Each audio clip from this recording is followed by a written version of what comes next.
Момчета, влизайте в игрището. Хайде. Пак ли започвате? Фуражката ми! Център! Хайде, соколи! Играйте като отбор! Подай! По-спокойно! Здравейте! Вие ли сте представителя на академията? Да. Моля ви, не го разгласявайте. Не бива да се знае. Вече говорих директно. Няма страшно спокойно.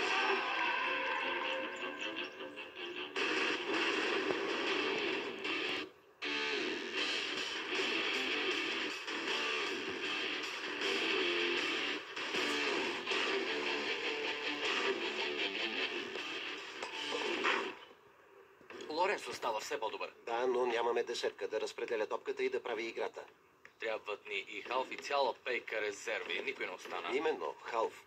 Не се притеснявай. Все ще се появи някой. Оставям ти и водата. Надявам се скоро да има новини. Давай! Точно така. Хайде, Габо! Браво!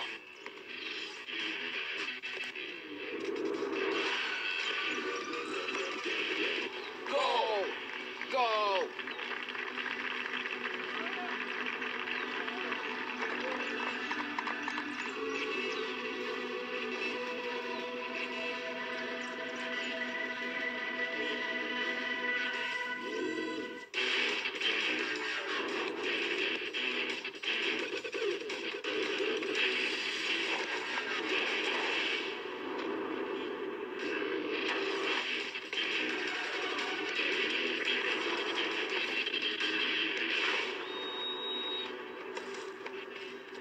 Много добре.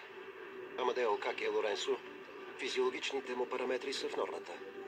Пулс, прием на калории, всичко е отлично. Сила на удара 630, прецизност 80%.